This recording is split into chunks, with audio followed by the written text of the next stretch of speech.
The views expressed on the Nova Society are those of the panelists and guests and do not necessarily reflect the views or opinions of the Phoenix Research Institute or any institution which any panel member is associated. Welcome back to the Nova Society, a space where dialogue deepens understanding and civic responsibility comes to life. I'm Dr. Mark Bound, joined by our regular panel, Dr. Scott Gershwer and Dr. Brooklynn Ann Weldon. Together, we'll unpack the stories that matter most, exploring the headlines, the history, and the big ideas shaping today's conversations. Let's dive in and hear what the panel has for us today.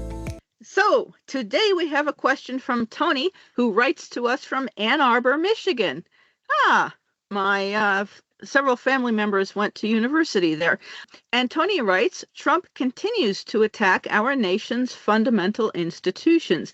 Now he is talking about nationalizing elections. I'm pretty sure this isn't something he can actually do, but I could use some reassurance. I know Brooklyn will sound the alarm. Ding, ding, ding. Yes, I will.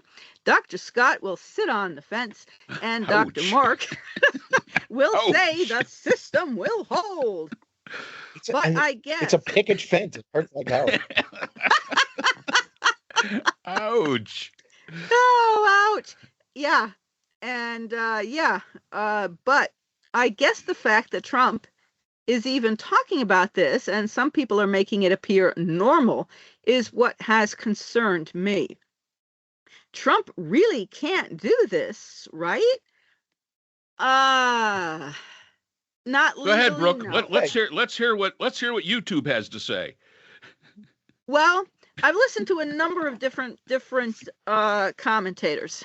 Legally, Tony, no, he cannot do this. However, I keep hearkening back to Trump saying, well, the Constitution should be abolished and that he has absolute immunity from any crimes he commits while in office. And the time, it seems like, decades ago, back in only last spring, when Trump was meeting with the greatest dictator in the world, so-called, or the coolest dictator in the world. I forget the guy's name, the guy who runs CCOT, the death camp, and is it Ecuador? El Salvador, whichever country it is, that we're paying $6 million. El Salvador, thank you, Scott. That we American taxpayers are paying $6 million to him, this guy, to run this awful place. And the Supreme Court had ruled against the Trump administration 9-0.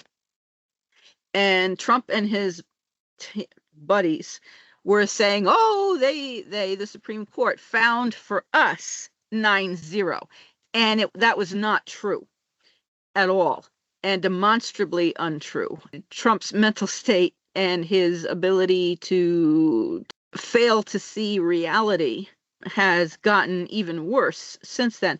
And recently, Trump was speaking at something called the Alpha Club, which made me immediately think of The Little Rascals, which is a television show, if you're not familiar with it, from quite a long time ago, where Trump said that Canada is going to be the 51st state, Greenland will be the 52nd state, and Venezuela will be the 53rd state. And then he said, that's a joke. And no one in the audience laughed. Apparently, everyone was quite shocked. And this was recently after saying, no, Greenland is sovereign, and all the assurances that he made after his humiliating and embarrassing speech at Davos in Switzerland. So the recent raid by the FBI with Tulsi Gabbard in her sunglasses, where she said she was there, but at Trump's behest. She had no business to be there. In Georgia and Fulton County, where the ballots from 2020 were removed and taken into federal custody. Okay, we'll be getting to that, and we'll be getting to that in the next email. Okay, thank you for the reminder. So, Tony, if you want to listen to the future episode, we will be discussing that further. That'll be here on this same episode. It'll be in the same episode. Thank you. I do not have any confidence that the law, the Supreme Court, or anybody will stop Trump from doing anything that Trump wants to do. Apparently the areas of the states of concern, there are 15 states, and looking at like Minnesota, in Minneapolis, where Pam Bondi, the attorney general, said, well, we'll pull that ICE out if you give us all your voter roll data, which would include addresses, social security numbers, how the people voted. And the answer was no. Well, that's extortion. I mean, the federal government has no business in any of this, and the federal government does not run state elections. That is illegal, and no one seems to care. I don't see any Republicans, except for maybe John Thune, saying, well, maybe this, I disagree with this. Okay, but where's everybody else? I mean, to me, this is a serious indicator of people just saying, oh, well, and being fearful. If anyone tries to stop Trump, and there will be lawsuits, of course, and it will go up to the Supreme Court, and who knows what will happen then. I don't know. To me, I can see where a manufactured reason for seizing voting machines in 2026, for not certifying any states that don't go Trump's way. If you listen to Dan Bongino's podcast, Trump basically said what he's going to do in 2026. And he's still agitating about 2020. And he won in 2016 and in 2024. Yep. And I still think about this idiotic, I'm sorry, it just really bothers me, the Nobel Prize. Oh, I deserve a Nobel Prize. And I was waiting for him to say that he deserved a Nobel Prize for each of the 8 wars he supposedly ended, which, of course, he didn't end those wars. And sure enough, well, I should have had a prize for each war I stopped, is what he said. I think that he said that at Davos. And I'm like, oh, dear God, nothing is ever going to be enough for this man. Okay, and he's not going to stop. Please go ahead. Well, there you go, Tony, from Ann Arbor. You have now had your alarm bell rung, just like that. I have to admit, when I got this from Ann Arbor, this brought up something. I'm going to give this one to Scott. You're not allowed to look it up, but you're going to send me an email telling me these 11 schools. It was brought up yesterday when I was at Rotary. Name the 11 schools in the NCAA who have won both the national championship in basketball and football. And it is a very hard question. We were scratching our heads on that one. And I will say this, one of them is from Ann Arbor. All right. So so I'll give you one. Yeah. Okay, so first of all, number one, no, you can't do this. You'd have to change the Constitution, and as we have said numerous times, that is like a monumental task, and it's not going to happen. The fact that he's only talking about 15 areas, and he's actually targeting certain states and certain cities, and guess what? They're the ones where he lost. So, I mean, this is about as transparent as it can get. Now, what I would take a little bit of umbrage to, Tony, would be the concept that you think this, that some are making this normal. I don't think he's getting the pushback, which Brooklyn has brought up. He's not getting the pushback from the Republicans he should get, but I don't honestly think they're really treating this as something that's normal. They see the pitfalls in this. This would be catastrophic. I mean, when we're talking about, and we've heard the term constitutional crisis numerous times, and the fact is that this would be a constitutional crisis of such monumental proportion, it could actually split the country. So this is one of those, and I'm going to say it, this is one of those Trump spouting out bullshit that basically even he, in his limited intelligence, and has to know. Simply has to know. And if he doesn't know, that is something that would concern me more.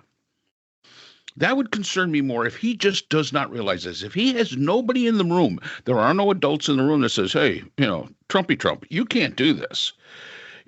So again, what is the purpose of saying this stuff?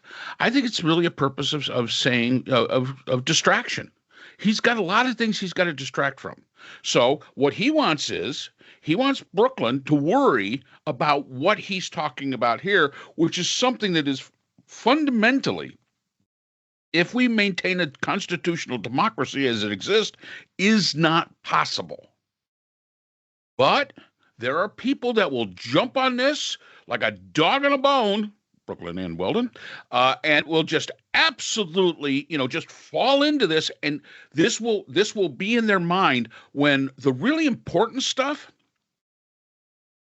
a lot of the really important stuff is basically going, being ignored, such as the Epstein files, such as, the Fed, such as, the things going on in Iran, such as Venezuela, such as Canada, such as, Greenland, such as all of these other issues that we have, such as affordability and, the cost of healthcare premiums, all of that stuff. So, hey, I'm going to give you, those people that are going to go down the rabbit hole, I'm going to give you whatever you need just so you can be like Pavlov's dog. You're going to salivate, and I want you to just chase your tail and ignore all the real stuff that's going on.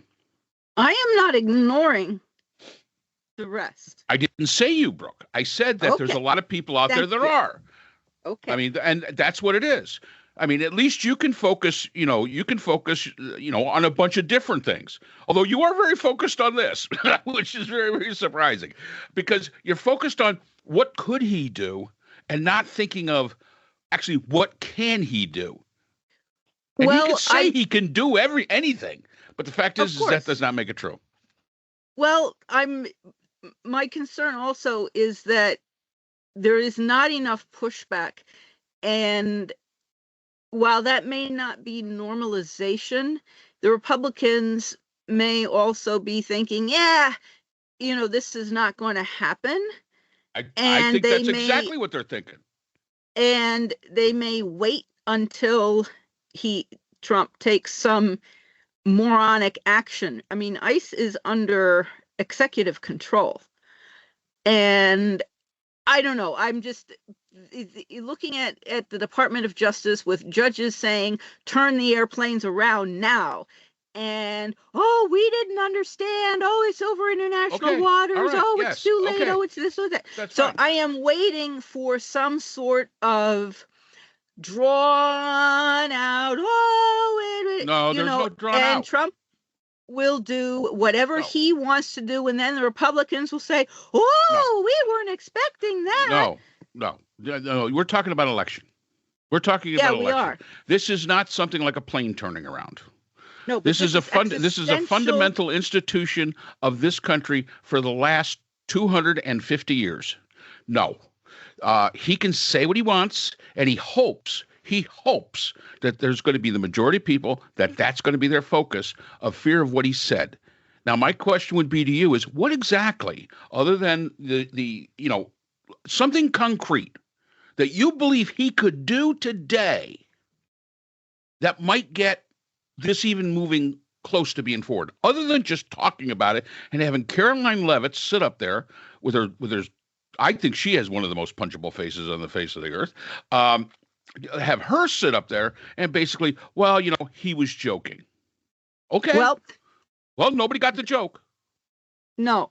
As I understand it, Doge has already a lot of voter information and voter rolls. They can purge voters. They can demand more information from states. They can. First of all, Doge can't purge voters. That's incorrect. Only the state can purge voters. Okay. Well, so Doge can't have anything to do with anything. Now, they can call the state and say, listen, I think we should purge this voter. But it is the state's responsibility. The state controls elections, plain and simple, not the federal government. And that is in the Constitution. That is what you would have to change to have that changed. However, Trump sees no difficulty in violating the Constitution. He doesn't even believe in the Second Amendment. Oh, you can't come to a protest with a gun. It was fine when Kyle Rittenhouse did it, but it wasn't fine when Alex Preddy did it. Right. So, I mean, it whatever serves his purpose is what's going to happen, and that's what No, concerns it's me. whatever serves his purpose is what he's going to say. Does not I mean know. it's what's going to happen. Scott, what do you got? Oh, Well, I'm a little on the fence about this one. Tony, I think he's working on my 11. Hey, we should He's have working on my Tony. 11 college teams that have won both championships. We should have I Tony mean, I come can come on up as a with a panel few. I don't member know. to do prediction, because he is 100% right on what all three of us would say. Yeah, go ahead. He's pretty good about that. Really? That's a little insulting. Look, here's a theme for the rest of the Trump administration, okay? When is John Thune going to grow some balls? That really is the going to be the overriding thing about the next 3 years. We should remind our listeners that Senator Barry Goldwater of Arizona, who had run for president in 1964, was accompanied by Senate Minority Leader Hugh Scott of Pennsylvania and House Minority Leader John Rhodes of Arizona, all of them prominent Republicans, all of them leaders of the Republican Party who went to the White House in 1974 and told Richard Nixon that it was time for him to resign. Where are those people now? John Thune, to his credit, I guess, has shut this idea of Trump's down. No, we're not nationalizing elections. The federal government has very, very little to do with elections other than providing, ironically, support to make sure that they're not hacked. And that was Chris Krebs' job, if you remember, in 2020. He had been hired by Trump.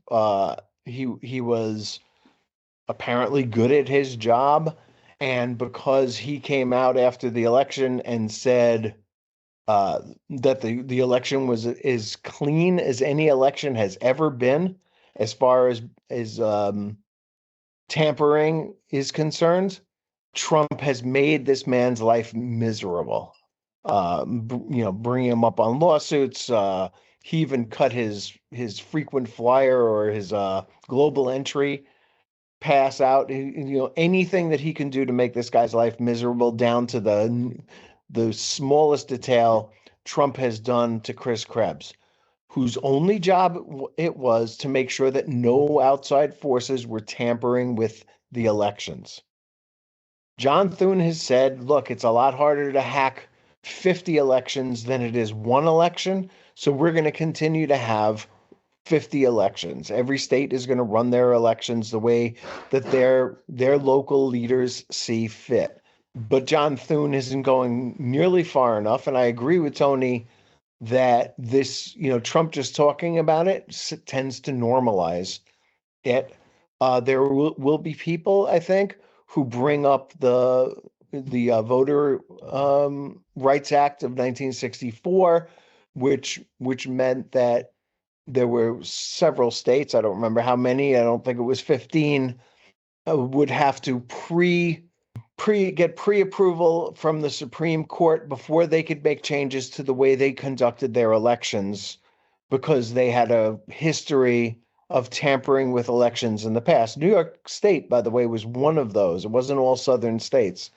But now Trump is saying that there are 15 states that he's looking at, 15 states that he lost, of course, that allow illegal immigrants to vote, which is certainly not true. And that the only reason he lost the 2020 election, which he says he would have won in a landslide had it been clean, was because illegal aliens voted. Again, not true. It's hard enough to get American citizens to vote. There's no evidence at all. There's no, it's a kind of an absurd thought to think that somebody who's not eligible to vote and is trying to fly under the radar would expose themselves to the scrutiny of the law by doing something as useless as voting. I mean, one person's vote means absolutely nothing. It's like you might as well just think, I bought a lottery ticket, that means I'm going to win it. It's just not true. So there you have it. I mean, I do think he's trying to normalize the idea that the federal government has a role to play in elections. It does not, other than safeguarding on a high level.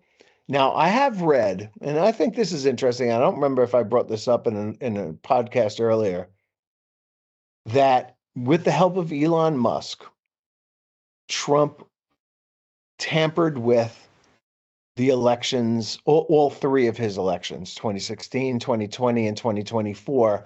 But the only reason he lost in 2020 was because of COVID and the outpouring of mail-in votes that they could not do anything about.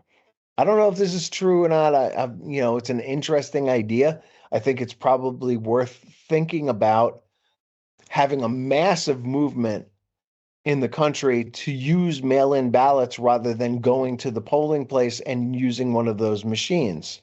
I know that the votes that are mailed in are tabulated on a tabulation machine, which probably could be hacked, but at least you know that you voted. I mean, I think that the thing that was done in the 2024 election was we woke up the next morning, looked at the exit polls and said, why did so few people vote?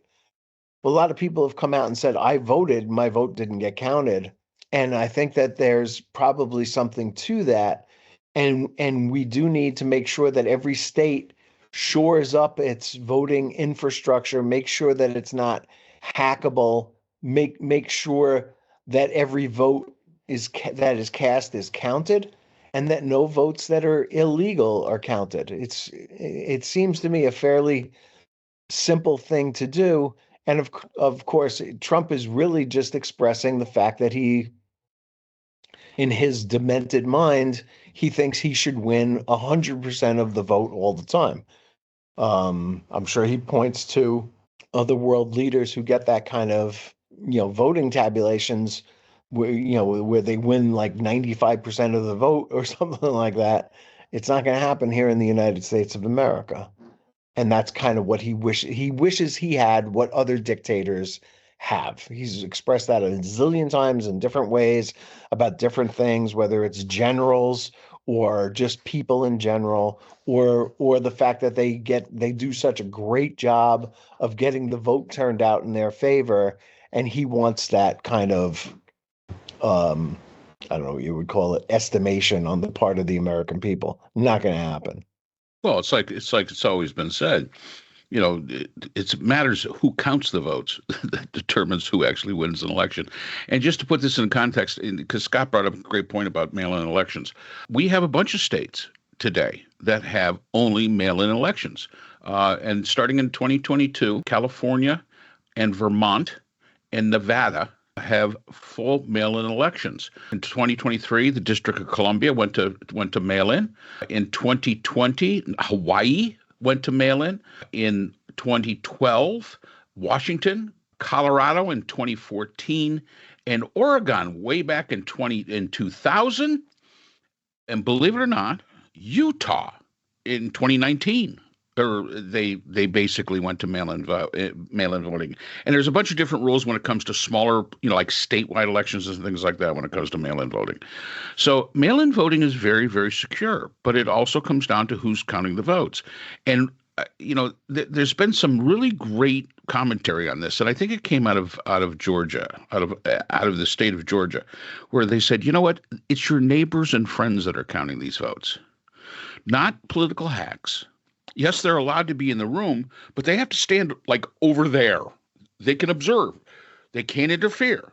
And these are your friends and neighbors that are sitting there counting these votes. And who better should you be able to trust than your friends and neighbors? We're not talking about bureaucrats. We're not talking about public officials. We're not talking about hacks. We're talking about just regular, everyday citizens willing to come in and do this very important job. Extremely important job. And mail-in voting is let's face it, for a country the size that we've got and the amount of voters that we have, and are only conducting elections on one day, on a Tuesday, for who the hell knows why anymore. We've never updated the way we do it. Again, that could be done with the states if they wish. But the fact is that this allows the opportunity for more people to vote. And I understand the more people that vote, that's bad for the Republicans. My comment to the Republicans is this: get a better message then. Don't whine about the process. Get a better message. There is nothing keeping you from being on the right side of history here. Get a good message, put it out to the people, and then see where it goes. And the fact is no, they'd rather complain about the process. So, and Tony, Scott did not sit on the fence on that. I will say that. There was no sitting on the fence. I mean, because it really is a very good point. Now, the bit about normalization, that is always concerning. But it's concerning as it relates to the populace more than it does anybody else of that electorate. Because we have become so susceptible to YouTube videos, to, this talking head on, this platform said this, da, da, da, da, da. And that's why we try to keep ours kind of neutral, well, mostly, when it comes to this, because again, it's an interesting perspective. I say it's not going to happen. The mechanics of it is nearly impossible. And I think what it is being put out there basically as a distraction. Now, before we move on to our second question of the day, Scott, you heard about the big layoffs at the Washington Post? Actually, no, I don't get the Washington Post anymore. I quit. Well, it took a year to quit, by the way. They're taking out sports. They're taking out all sorts. They're taking out all sorts of it. They're gutting it. Jeff Bezos has decided to, because I knew that you were a one-time, big fan of the Washington Post, and they're not looking. It's not looking good. Not looking good at all. I wouldn't expect that. Everything Jeff Bezos has done has been pretty horrible since he got divorced. I think he's actually gone out of his mind.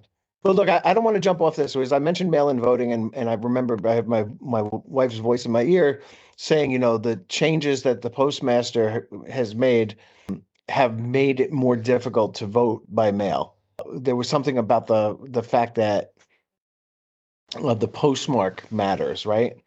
Yeah. And just yesterday, a number of Democrats in the House sent a letter to Postmaster General David Steiner complaining that the Postal Service's regional transportation optimization program threatens the reliability of mail-in voting, just as millions of Americans continue to rely on it. It probably is a follow-through on what the Postmaster General Louis DeMay had done, or I think it's DeMay, yeah. Had done, or delay, or DeMay, or I forget what it was, but during the 2020 election, trying to stop people from voting by mail. In 2024, the Postal Service delivered 3.37 billion pieces of political and election mail, including 222.39 million ballots to and from voters. The number of ballots processed through the Postal Service increased 65% between 2020 and 2024. You have to make sure you vote early because the postmark matters, and they'll hold on to the mail for like a week or something like that before they give it a postmark. Even if you bring it to the post office, they don't stamp it right, or they don't put the postmark right on it immediately. It takes like 3 full days before they can send it in. So you can't do the last minute mail-in voting. But I do think that mail-in voting is probably safer than going to, like, Mark, you're in South Carolina.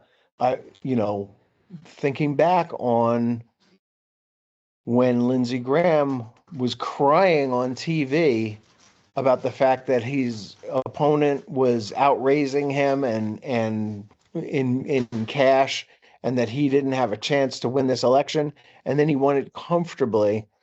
And there was a lot of talk afterwards about the voting machines that South Carolina used that no other states wanted to use because it was so hackable.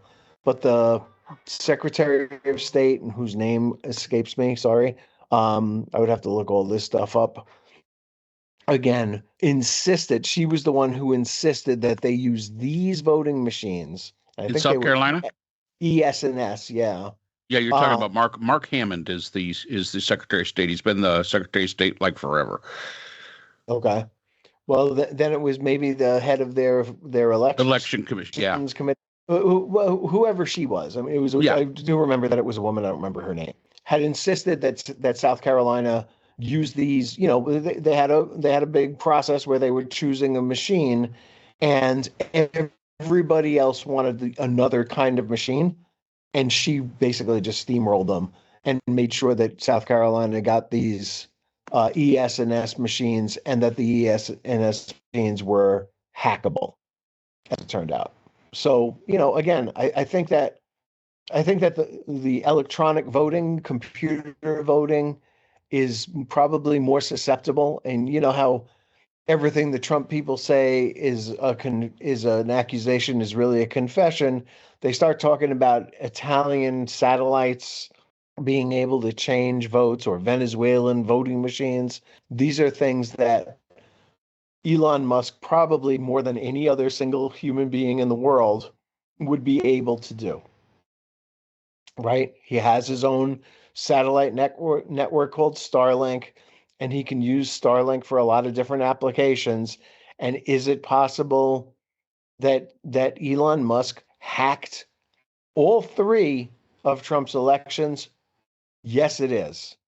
I would not put it past them. And the only election that they lost of the three of them was the one where more people voted by mail, and that voting by mail overwhelmed their ability to cheat on the election. You know what? I'm willing to say that that's plausible. I'm not going to jump off the fence just yet, but I will stand up on the fence rather than sit on it. When it comes to the idea that there was tampering in the 2024 election, and it was done by Elon Musk for the Republicans and Trump, and that's something that really does need to be looked into when Democrats return to power someday. And if anybody doesn't remember, it was Lindsey Graham against Jamie Harrison. Graham won 54% to Harrison's 44%. Probably a little closer than we would have thought. Here in South Carolina, usually that really skews like 60-40 usually. But yeah, there was some questions about the Well, I think the polling was probably flipped that. It was. And that's what Ms. Lindsay was crying about when he was on Fox News that week, the week before the election. Yeah. Saying that he's got no chance to win this. He needs people to help him. Well, my theory here is that somebody helps him. Very possible. Very, very possible. And look, that Trump won all the swing states instead of, again, I mean, it's just. Then is it not possible? There's a certain amount of common sense that you can use that'll tell you it's look legit. Yeah. Then is it not possible that the same thing will happen in the midterms of 2026? Well, and again, this is South Carolina. I think that there would be a bigger cry for somebody for a recount if a Democrat won. It's just something that doesn't happen here.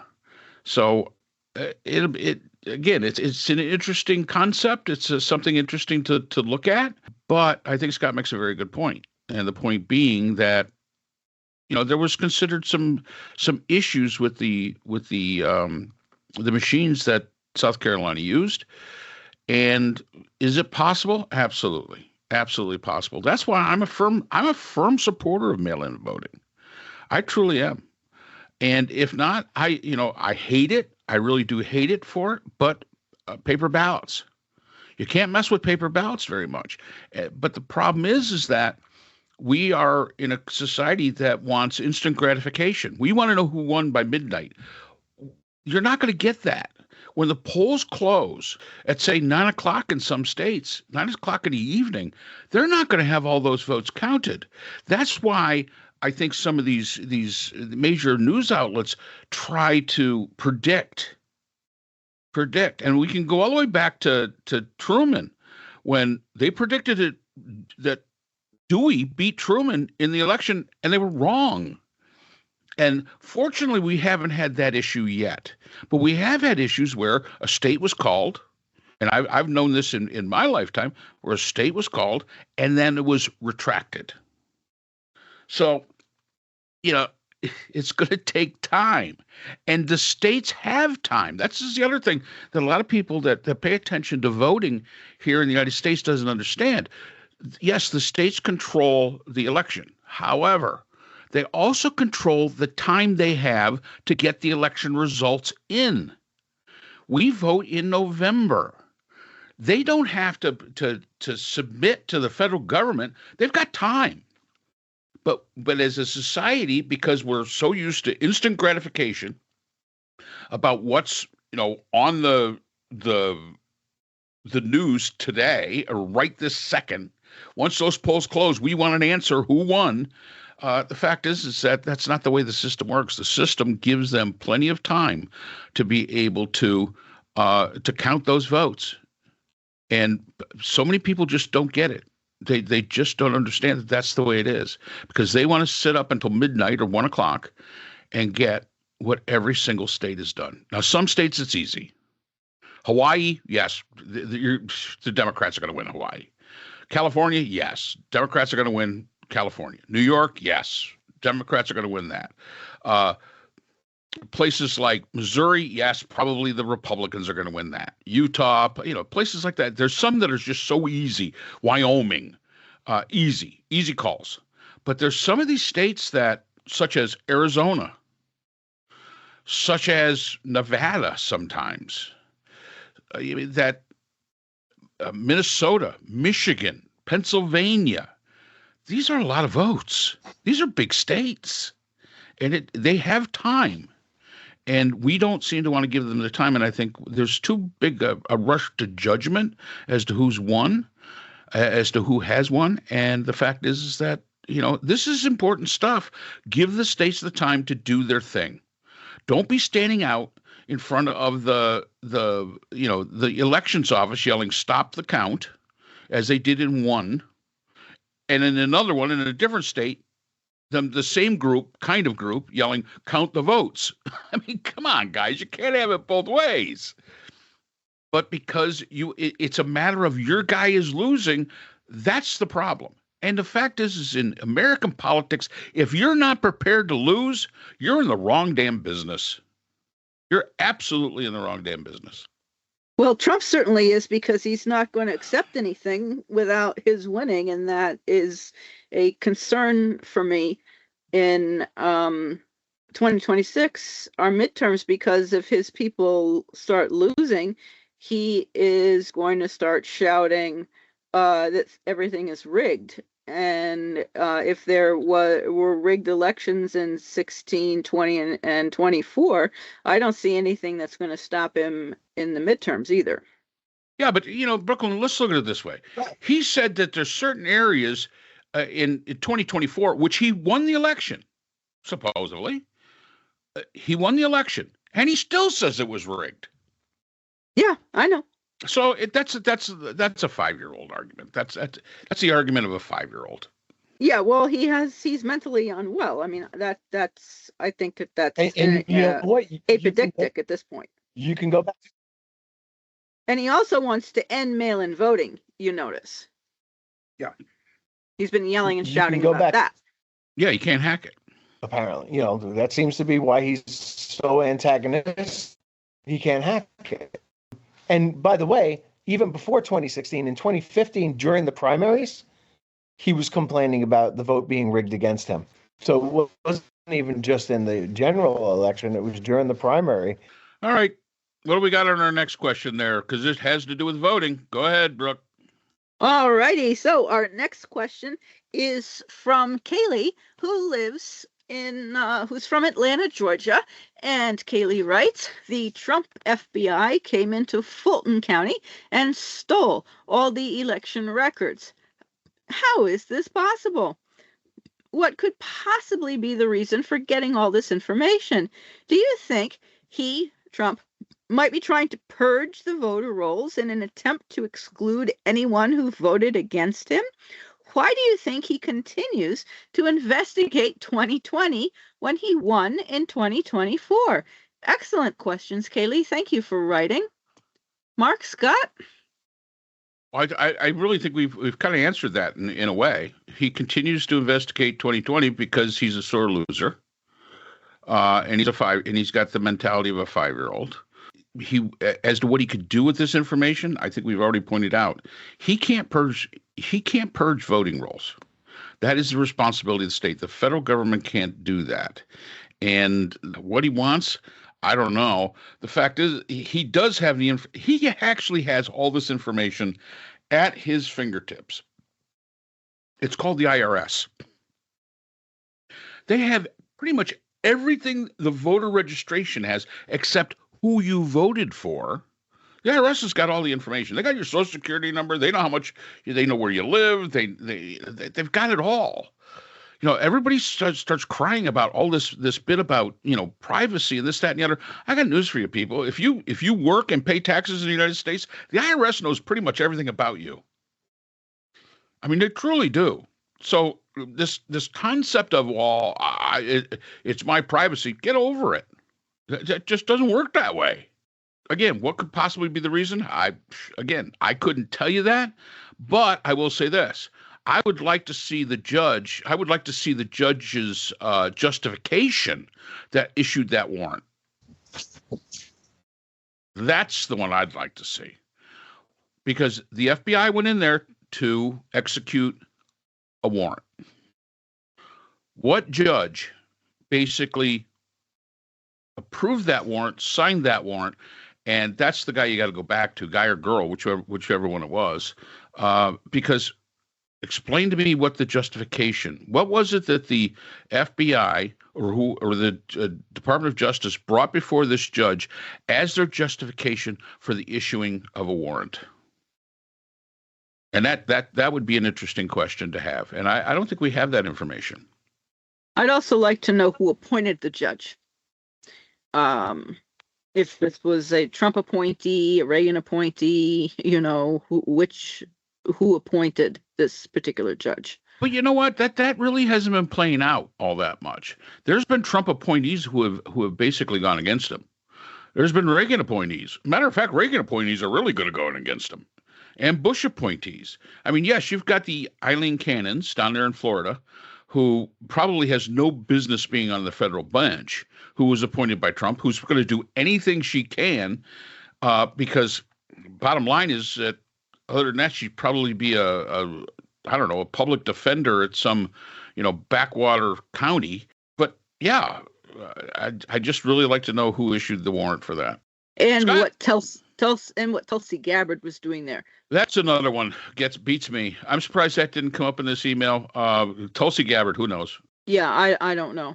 It's I've lost all respect for the FBI. I really have.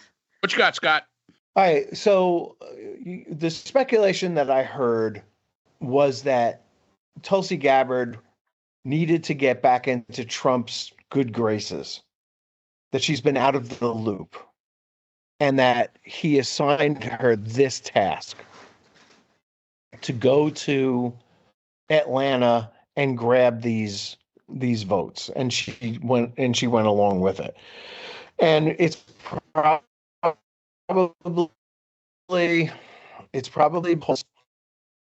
it gives some kind of, I guess in some universe, it gives the imprimatur of responsibility or legitimacy that he has his DNI involved in this particular endeavor.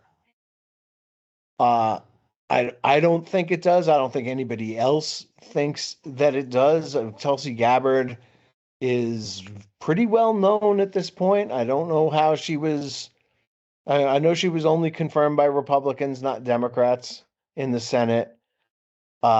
She's been pretty much a shill for Vladimir Putin for quite a long time right now. Now at this point, she doesn't have much legitimacy in anybody's eyes.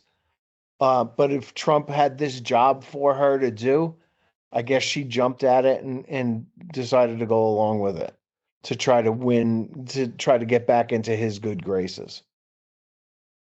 I believe, if I'm not mistaken, that the judge that signed off on this is not even in Georgia. He's in Missouri, and that he for whatever reason they went judge shopping and found him, and he was willing to sign off on it, even though it's not in his jurisdiction, even though it's not even his state. But that doesn't matter to the Trump people who don't really care about the law anyway. And so they grab these ballots for whatever reason it is. I mean, we know that Pam Bondi told Governor Walz in Minnesota that this all goes away if you just turn over your voter rolls, right, to us. That they tried to get California's voter rolls, and federal judge, shot them down on that. So whatever it is that they want the voter rolls, again, speculation here, this is not my theory, but I have heard it said that what he's looking for is Republicans whose vote went away from him so that he can persecute them in some way, shape, or form, or scare them back into coming back into the fold. That he can say, hey, Republican voters, I know who you are, and I know that you didn't vote for me in this 2020 election, and I am not going to forget that. So you better not do it again, or something along those lines. Threatening Republicans seems to be, something that he does very well, and it works for him because they're so scared of him. So that's really what it amounts to, in my opinion. He can't accept the fact that he lost that election, even though he's admitted to people that he's lost that election. But it continues to nag at him, just as the loss of the popular vote nagged at him for 2016 for 4 years. That really bothered him, and he tried every which way to suggest that he actually did win the popular vote. So he can't let these things go. I think that's probably what it's all about. It's also interesting to note that Fulton County actually went to a Fulton County judge to block this warrant, and it was denied. I've been looking here while we've been talking about trying to find out who exactly the judge was that issued this warrant, and I am finding nothing so far. So that it could be that it was somebody from outside. It was a federal judge, definitely. Somebody from outside of Georgia, because I can't see anybody in Georgia doing it. What was the reason that the judge in Georgia refused to block the warrant? That I don't understand. Don't know. Okay. I mean, the whole thing to me, the federal government has no business interfering in state elections. So that should never have been issued. And the judge in Georgia should have blocked it. And so I don't understand. Again, it's this permissiveness and refusal to stand up for the rule of law that I find extremely troubling. Well, Brooke, you got to remember, this went before a federal judge, and the federal judge said, yeah, okay, fine. I mean, whether we agree with it or not is irrelevant. The fact is that that's why Fulton County is now suing the FBI. So, again, it goes back to the court. Without knowing the exact reasoning for the warrant, it's very difficult for us to say, other than, well, irregularities in 2020. That was 6 years ago, people. Come on. Yeah, well, exactly. I mean, it's over. Yeah. I mean, you can talk all about, there were certainly irregularities in Gore versus Bush, and that's over and done with. So is this. Yeah. So, but Trump being a malignant narcissist, the narcissistic injury is something that they cannot forgive, and they will seek retaliation for. And those types of retaliations for injuries are ongoing, and they simply never stop, from Yep. my understanding of that type of psychology. It's a psychiatric issue. David Becker, who is the director of the Center for Election Innovation and Research, something like that does exist apparently, said that he thought that this was just about social media, that this is more of that sort of same performative stuff that Trump seems to believe sways voters and sways people one way or another, and that they'd be impressed by the idea that he's got, people searching in Georgia for this thing. He's not going to court with it at all, but he puts it up on social media, and he figures that a certain amount of people will remember the visual of them walking out with the boxes of ballots, and it sticks in their mind that the FBI raided the Georgia elections office, and that's all he was looking for. Yeah. And that would make a lot of sense. That would really make a lot of sense. Yeah, it's a counterpoise from the FBI raiding Mar-a-Lago and carrying out boxes. And it says, look what I can do, and I have control. And a distraction from the Epstein files, and from the economy, and from Canada, and from Greenland, and from everything else that is happening. And it's also probably intended to put fear into other people that, they're next. And that's all the time we have for today's episode. The Nova Society is a production of Nova Society Media, a division of the Phoenix Research Institute. We want to thank our production partners, Buzzsprout, who hosts the Nova Society, Audacity, our editing team, Apple Podcasts, the largest source of podcast and music online, Spotify, the most popular platform for the Nova Society, and iHeartRadio, your destination for all things music and podcasting. The Nova Society is available on all of these and other quality platforms listed in our description. And most importantly, we want to thank you, our listeners.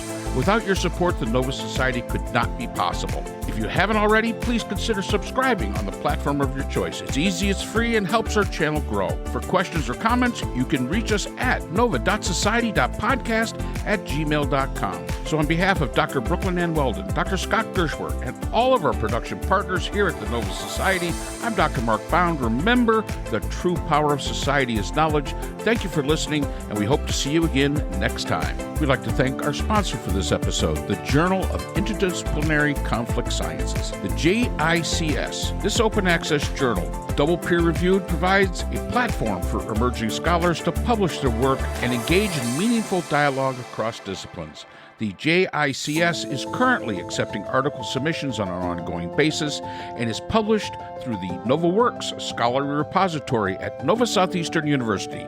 You'll find a link to the journal in our episode description.